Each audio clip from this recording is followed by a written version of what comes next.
Assalamualaikum warahmatullahi wabarakatuh. Izin memperkenalkan diri, nama saya Evita Angelina Putri Juma. Saya dari kelas MJ504. Hari ini saya akan melakukan presentasi mata kuliah manajemen risiko. Judul yang saya ambil adalah analisis risiko turnover karyawan dalam bisnis di Indonesia. Pendahuluannya, sumber daya manusia merupakan aset penting dalam bisnis dan memiliki peran strategis dalam mencapai tujuan organisasi. Yang kedua, tantangan SDM di Indonesia ini semakin kompleks akibat perubahan teknologi, regulasi ketenagakerjaan, globalisasi, dan perubahan budaya kerja. Salah satu risiko utama dalam SDM yang akan dibahas dalam presentasi ini adalah tingginya tingkat turnover karyawan yang berdampak pada stabilitas dan keberlanjutan perusahaan. Dalam presentasi ini, kita akan menganalisis risiko SDM dengan pendekatan manajemen risiko yang mencakup identifikasi, penilaian, dan mitigasi risiko. Pengertian turnover. Turnover karyawan adalah tingkat pergantian tenaga kerja dalam suatu perusahaan dalam periode tertentu. Turnover dapat bersifat sukarela. Karyawan mengundurkan diri atau tidak sukarela seperti PHK atau restrukturisasi perusahaan.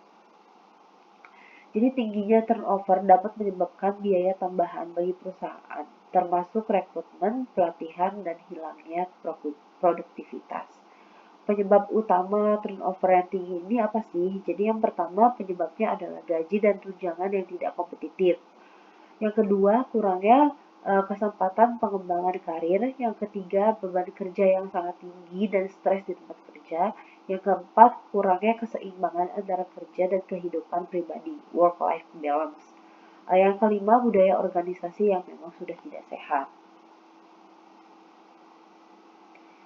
Di sini kita akan melakukan identifikasi risiko SDM dalam bisnis di Indonesia. Turnover karyawan yang tinggi menjadi tantangan besar bagi banyak perusahaan di Indonesia, terutama dalam sektor manufaktur, retail, teknologi, perbankan, startup. Jadi untuk perusahaan manufaktur ini, kekurangan tenaga kerja terampil akibat minimnya pelatihan teknis dan meningkatnya otomatisasi industri yang mengurangi kebutuhan tenaga kerja manual. Dalam bidang retail, tingginya turnover karyawan akibat rendahnya kesejahteraan dan tingkat persaingan yang tinggi dalam industri ini. Dalam bidang teknologi, talent gap dan persaingan global dalam merekrut tenaga kerja berkualitas di bidang IT dan data science. Pada bidang perbankan, adaptasi terhadap digitalisasi yang menyebabkan perubahan kebutuhan dan keahlian dalam industri keuangan. Yang terakhir ada startup, risiko budaya kerja yang tidak stabil, dan tantangan mempertahankan karyawan karena ketidakpastian finansial perusahaan baru. Di sini adanya dampak turnover yang tinggi dapat meningkatkan biaya rekrutmen dan pelatihan, menurunkan produktivitas, serta mengurangi moral tim. Probabilitas di sini industri seperti retail dan startup memiliki tingkat turnover lebih tinggi dibanding sektor lainnya. Konsekuensi jangka panjangnya, kurangnya retensi karyawan dapat mempengaruhi keberlanjutan bisnis dan menyebabkan ketidakstabilan operasional. Skor risikonya dikategorikan sebagai risiko yang tinggi karena dampaknya yang sangat luas terhadap keberlanjutan bisnis dan efektivitas operasional perusahaan. Mitigasi risiko SDM-nya, strategi yang dapat diterapkan untuk mengatasi turnover karyawan ini, yang pertama meningkatkan kesejahteraan karyawan, seperti penyesuaian gaji sesuai standar industri dan evaluasi berkala atas tunjangan yang diberikan. Yang kedua, menyediakan tunjangan tambahan seperti asuransi kesehatan, fasilitas rekreasi, dan program kesejahteraan mental.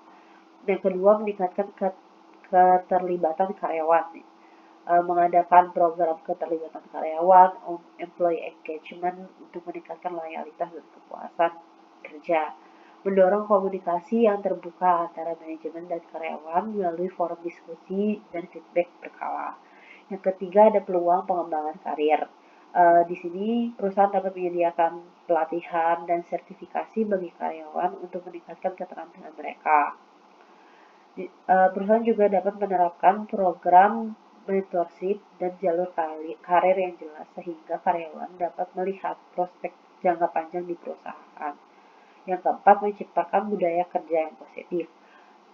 Di sini bisa mendorong keseimbangan kerja dan kehidupan seperti work-life balance dengan fleksibilitas kerja.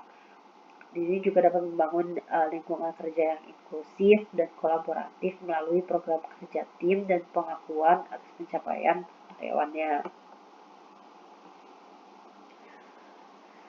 Ada contoh kasus Shopee Indonesia tahun 2022. PHK massal yang dilakukan sebagai strategi efisiensi berdampak pada moral karyawan dan citra perusahaan. Banyak karyawan mengundurkan diri akibat ketidakpastian kerja.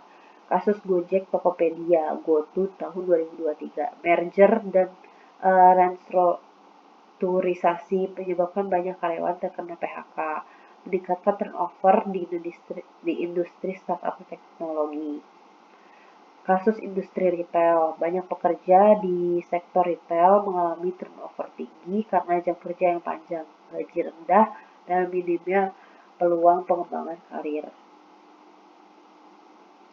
Jadi kesimpulan yang dapat diambil dari presentasi pada hari ini yaitu risiko SDM merupakan tantangan nyata dalam dunia bisnis Indonesia yang harus dikelola dengan baik.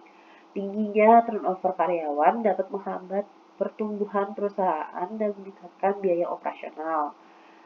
Yang ketiga, diperlukan strategi mitigasi berbasis kesejahteraan, pengembangan karyawan, dan budaya kerja yang positif untuk mengatasi risiko ini.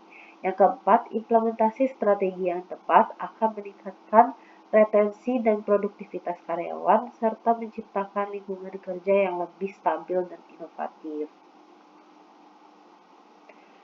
Ini daftar pustaka yang saya ambil sebagai bahan referensi presentasi pada hari ini.